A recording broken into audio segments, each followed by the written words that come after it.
Grace and peace, and spoiler alert, my name's Ryan. I'm a pastor, and when I watch movies, I can't turn it off. So every movie I watch, I end up with like nerdy theological thoughts and interpretations of the text that I talk about here on YouTube, and seems like people are getting interested, so I'm going to keep doing it. Now, I've been in lockdown because of COVID-19, so I'm only seeing movies right now on streaming systems, but I managed to see A Quiet Place because I want to see A Quiet Place 2 when it comes to theaters. I don't normally go in for horror movies, but ever since I got my movie pass, I've been seeing just about every movie. So Quiet Place seemed like a good thing to watch, and it was pretty good, but that's, this isn't a movie review channel.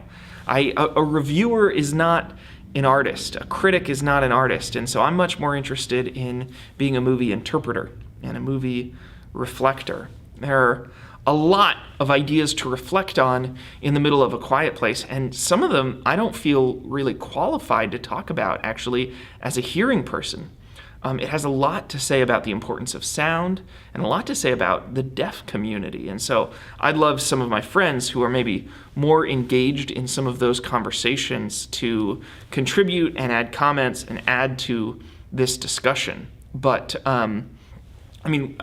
it just deals in all sorts of different directions with this question of sound and how important it is to our lives. One of the main undertones, one of the kind of subplots, but really the main plot of the film had to do with what it's like to not be able to express your grief out loud and what that does to a person, what it's like to not be able to hash out guilt and to offer forgiveness verbally. That is just a central character study in the film. But there's one scene that I'm especially obsessed with, and it happens right at the beginning of the movie, and I just want to walk you through this scene because it is fascinating. So there are all sorts of characters in the movie, and they have names, but the names are never used because the characters can't talk out loud. So I'm just gonna call them, mom, dad, daughter, and so on. There's this scene where the daughter is talking to the youngest child, the youngest son. I think his name's Bo. Anyway, and he draws a rocket ship, and so she signs to him, "Hey, pretty good rocket ship." And I know rocket is this. That's one of the 3 signs I know. Anyway, and he says, "Yeah, that's how we're going to escape, because the world has been taken over by monsters, of course, right? And so that's how we get out of here. That's how we get to safety." And then a little while later, he gets up on a shelf and he grabs a space shuttle toy, a toy of the space shuttle. Well, that's kind of interesting.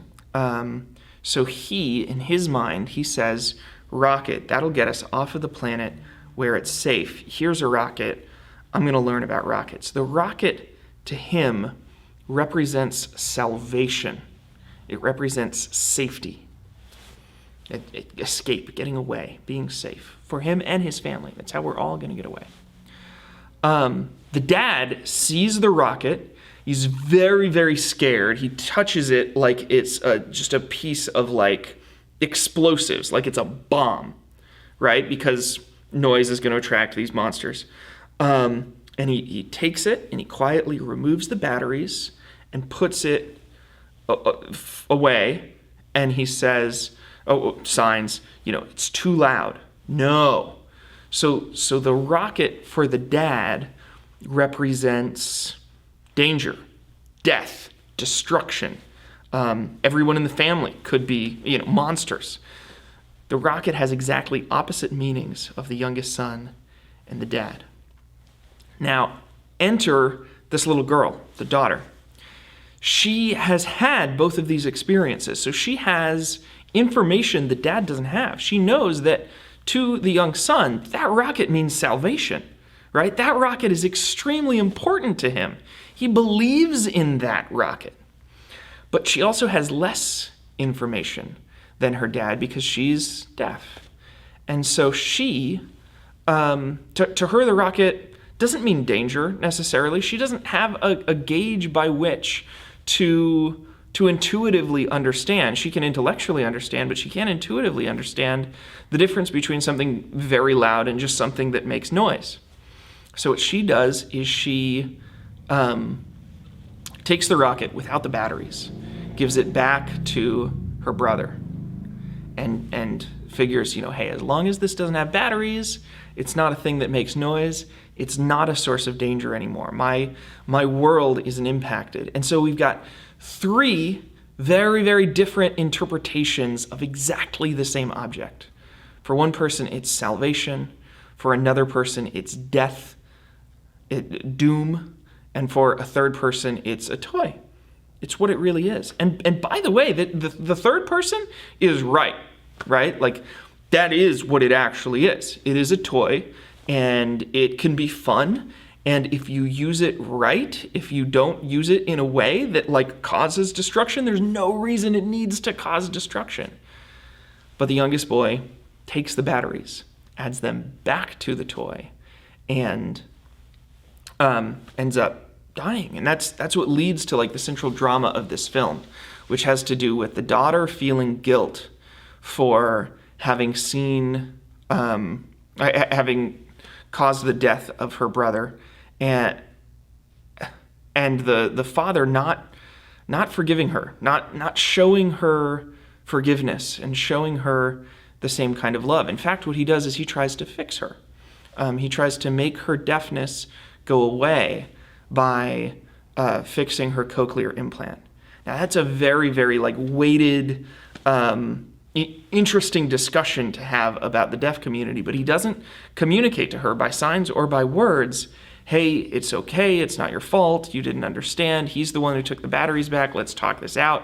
None of that conversation ever happens because we're living in crisis mode. I think some of us at this time in our history can probably relate to the idea of living in crisis mode, of just trying to get by the day to day and not doing the things that we really need to do and not talking about the things that we really need to talk about to get through long term and to survive and to thrive with each other. I think that's just a fascinating scene and such a brilliant piece of literature that was made into a visual format that we can just engage with and discuss for a long time. I almost wish they did more with it. I think the idea, first of all, of the daughter's deafness is salvation, right? The daughter's deafness is the reason that the family's still alive, because everybody in the family knows sign language thanks to her. So in some ways, and this is all outside of lines, I think people pick it up, but it's never made explicit. It's made subtle in the film. She blames herself because of her deafness for causing her brother's death, but she never gets credit, and her deafness never gets credit for causing the family's salvation until the end, when her broken cochlear implant is the thing which kills the monsters. It's the thing which reveals the monster's weak point. And I almost wish that they had used a transistor or a speaker from that same loud space shuttle to make the not fixed cochlear implant. I think that would have been so beautifully poetic if they were like, hey, we've got this space shuttle now, the boy is dead and buried, and we're going to take parts from it to make the implant. I'm not sure why they didn't do that. It might have been too on the nose. Maybe I just want things to be too spelled out and symbolic, and I should handle a little ambiguity in my life. I'm not sure. Again, I'd be curious to hear your thoughts. But I thought that would be cool. I think what they were trying to do instead was kind of make it so that the sound of silence itself, right? These are creatures who thrive on noise. Noise is their strength. And so the sound of deafness, the sound of someone who didn't fix their deafness is the sound that allows them to be destroyed, which is kind of cool. I just think it'd be cooler if they did that with the space shuttle. That's just me.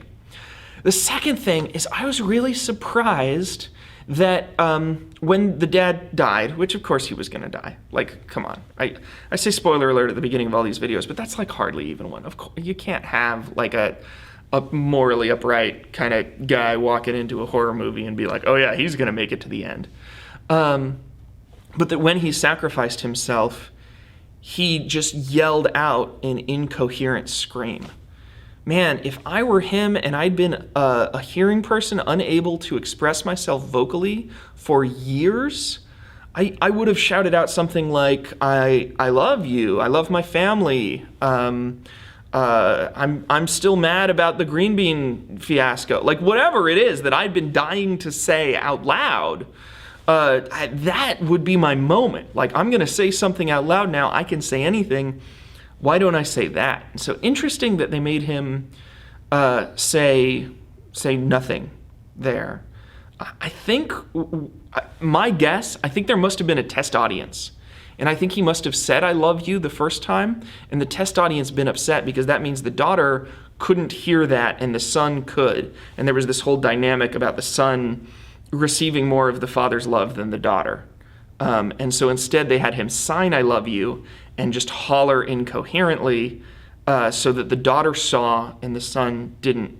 And the daughter could for once be the arbiter of the message. I still think they could have done both. Or they could have had him say something else. That to me seemed like a strange moment of symbolism that got left behind. And I'm excited to see it explored more in the next movie. I'm going to go see it when the world reopens and we're able to do that.